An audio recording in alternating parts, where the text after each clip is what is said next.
Maliit na energy saving device. Meron pa isa. Eto na siguro guys ang pinakamaliit na energy saving device. Yan, nakakahanga itong invention ni Idol GD, ni Juan de Lasag. Kaya puntahan nyo yung kanyang channel at nandun yung kanyang full episode, yung kanyang full video, At napakahusay ng kanyang invention. Dalawa. Eto siya guys. Bukod kay bigger version ni JDS SD, meron tayo. Eto. Maliit na energy saving device. Meron pa isa. Eto na siguro guys ang pinakamaliit na energy saving device. Magalit kayo Juan de Lasag, pasok. Okay.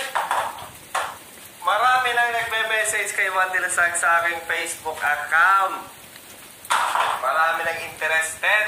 Paki-share paki-share, like and share tong video ni Juan de Lasag kasi pag umabot ito lang something, papabigay natin to. Papabigay. Seryoso ako guys, pero biro. Ipapabigay natin itong mga energy saving device for free. Ako mismo may gawa niya, Yan, mga buzzer, yan, Okay, so yan guys. Ito ay para sa resistive load, kagaya ito. Matakaw to guys kasi almost nasa 1,000 watts. Tapos, kung minsan 1,000 watts din, mahigit pa nga kung minsan yung mga heating appliances natin. Yan, para dyan. Ito, matibay to guys. Mas matibay na naman to, mas maliit. Yan papakita natin. Wow, sana all. So, ganun po ka-durable ang invention ni Juan de Lasag. Okay, ito po. Matibay So, ayan guys. Stay intact. So, ayan yung susubukan natin. So, ayan na natin yung ating generator. So, eto yung ginagamit ko guys kasi clean energy siya. Yung sine wave, pure sine wave to guys Baka sabihin yung hindi. Pure sine wave, yan 1,500, pure sine wave siya. Tapos dito, kasi kung clamp ammeter yung gagamitin natin, magko-convert pa tayo kasi nga ampere yung papakita niya. Dito, direct mismo kasi nga wattage niya ilalabas niya. Okay? Ayan, makikita natin ora mismo, wattage na siya, hindi ampere. So, hindi na natin kailangan mag-compute. Okay, so subukan natin muna. Etong motor. Ayan. Kung ilang watts. Hindi na natin kailangan compute. 95 watts, kamo na lang. Ngayon, plancha naman. Mamamalansya tayo. Saksak natin. Hindi pa naka-on. Ayun, naka-on na pala. Sabihin na natin 1,000 watts. Mas maganda, mas malamig para ma-rate natin yung actual. Okay, tapos 850 watts na heating appliance. Sigurado mataas yung starting nito. Okay, nasa 700. Okay, pahinaan pa natin yung music natin. Masyado pa malakas. Okay. Yan. So, ngayon ay subukan natin dito. Ito muna. Try natin. Okay. Dito ay induction device. Tapos yung heating device naman dito sa kabilang induction dito. Kaya baka sabihin nyo, meron dito lipat-lipat natin yung saksakan kahit yung parehas kanina. Yan. Dito tayo nagsaksak kanina. Dito pala. Okay? Yan, baka sabihin nyo meron dito sa loob, 94, pare-parehas yan. Okay? Ito pa isa, pare-parehas yan. 95 watts. Gulat pa ako. Okay? So, ilagay natin dito. 95 watts. Ngayon, pindutin natin yung kanyang smart button. Yan. Smart button. Yung 95, naging 76, 75 watts na lang. Naglalaro na lang dyan. Bumaba na. Okay, 78, 76, 77. So, naglalaro na lang dyan. Oh. Pinatay ko na naman. Oh. Bumalik ulit sa 95. Gawin natin ulit. Okay. Yan. Bumaba. Yan. So, wag na natin patayin kasi susunod natin yung heating. Okay, sunod natin ito. Dito naman sa kabila. Ha? Try natin dito muna. 900 watts. Mainit na kasi. So, subukan natin dito. O, yan o. Oh, di ba? Di ba ang laking tipid nun? Tinatanggal ko kasi guys para pag-test natin sa mga ito. Hindi mababa yung ano niya, yung wattage kasi nga mainit na. Ang heating appliance kasi, pag mainit na nagbabago yung kanyang wattage. Okay. Kaya mga ganito, medyo matagal-tagal.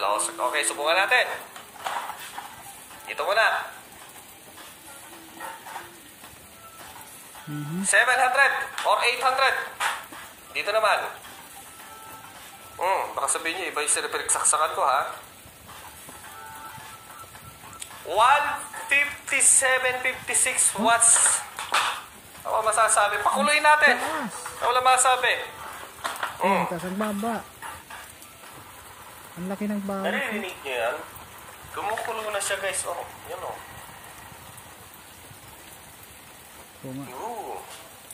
Mainit. Okay, so stable siya sa 139.59 watts. Ang baba. Oh, di ba? Ang sarap nun. Ngayon ay isunod natin yung dalawang device. Ito. Smart outlet or extension ba itong tawag dito? Yan. Galing lang po sa charger ng cellphone. Yun yung ginamit ko yung kaha niya. Tapos ito naman, adapter. So, ang liit! Ang liit mga guys, oh. So, unahin natin yung heating na lang kasi ito, pinali natin. So, ito muna yung unahin natin para sa mga resistive load, kagaya nito at ito. So, bakit mas malaki yung kaha or chassis ng pang resistive load kaysa sa mainit din mainit pa pala kaysa sa pang induction load. Ito kasi guys, manahimik kayo mga technician kasi nga racket ko to. Okay, so ganito kasi guys, tanging kayo Mandilasag lang mahanap yung ganitong pyesa. At sarili ko rin gawa. Next time siguro papakita ko nga ano yung nasa loob. Kaya lang, ipapahingi ko to eh. Ibibigay natin sa mga ating mga solid na naniniwala sa ganito. So, i-try na natin guys. Eto, saksak natin dito. Then, subukan muna natin ito. Saksak natin. Actual wattage, 1,000 watts. Mainit pa.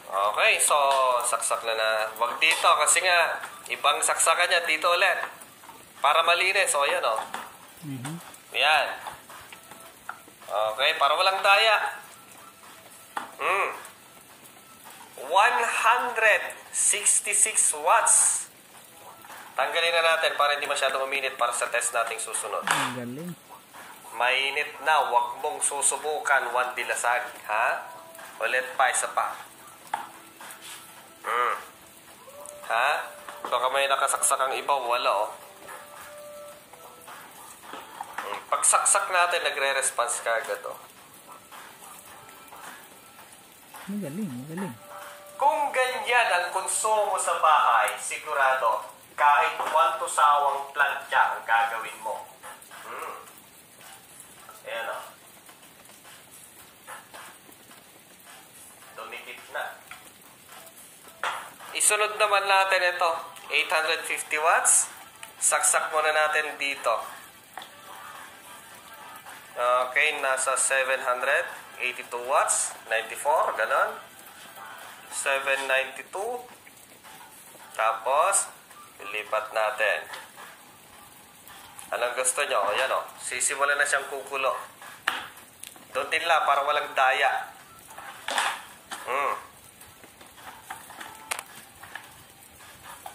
Yun. 157 watts lang siya, guys. Kung ganyan palagi ang load mo sa bahay, yung konsumo mo sa bahay, alikapi ka na. Lalaki ang mata mo, kakakape. Kahit kalabog lang ng pusa, ninenervyos ka na sa kape mo. O yan, magsisimulan na siya. Mainit na, kabayan. Kape lang talaga. So, subukan natin yung V2 kung ano mas effective, yung V1 pa or yung V2. Ano mas malakas magbawas ng wattage. Okay? Saksak muna natin to para clear tayo. Okay? Dito ulit para walang duda. Nasa 95 watts. Okay? So ngayon ay saksak na natin siya kasi direct siya sa outlet. Wala na siyang switch, basta sinaksak mo, yun na yun. Wala tayong kamay na isa. Saksak natin na maayos. Okay, so ganyan. Napakalinis. So kanina 95 watts. Ngayon naman ay ilan na lang, my boy? 67? Ilan na lang? Ha? 60 watts na lang. Okay, 66 watts. 63 ang pinakamababa. Try natin sa isa. Okay? Para i-compare nga natin kung anong mas effective. Itong V2 or yung V1. Subukan natin. Doon din lang. Tapos saksak natin to. Lapit ka. Lapit na lang natin. Okay. So, dito, 95 watts. 25 Release na lang natin. Tapos, i-switch on natin. Woo! Panalo si Vito. Mas malaki yung mababawas na wattage. Mas malaki yung matitipid mo kahit mas maliit siya. Mas effective. Tinakpan ko yung kanya para kahit paano ay conceal yung ating sikreto. Okay. Ito, ang inaabot na niya, 77 watts. Ayan. Paano kung sabay kaya? Idagdag natin ito. Oh my God! Eto, tingnan nyo. 50. Oh, 60 pa. 50. Pinakamababa 50. 57. Lalo akong pinapahanga ng mga device na to. Okay, so ano pa ginagawa nyo? Paki-like at paki-share tong video at pag umabot to na sabihin na natin 500,000 views, ipapamigay na natin ito. Eto, tapos na ito. Magkatotoo yung sinasabi niyang ipamimigay niya daw yung kanyang mga invention, At laking tipid nito, laking ginhawang kung laking ginhawang magagamit natin to, lalo na sa mahal ba naman ng kuryente ngayon. Laking ginhawa nito. So sana suportahan niyo ang kanyang channel, kanyang mga invention. Ito yung magandang invention na dapat nating may spread, sana makagawa siya ng marami. Malaking tulong to sa ating mga kababayan, sa ating mga kababayan na nagtitipid sa kuryente, tipid yung gamit sa kuryente. Ito, malaking tulong to sa atin. So God bless us all, ka-vlog. Salamat po.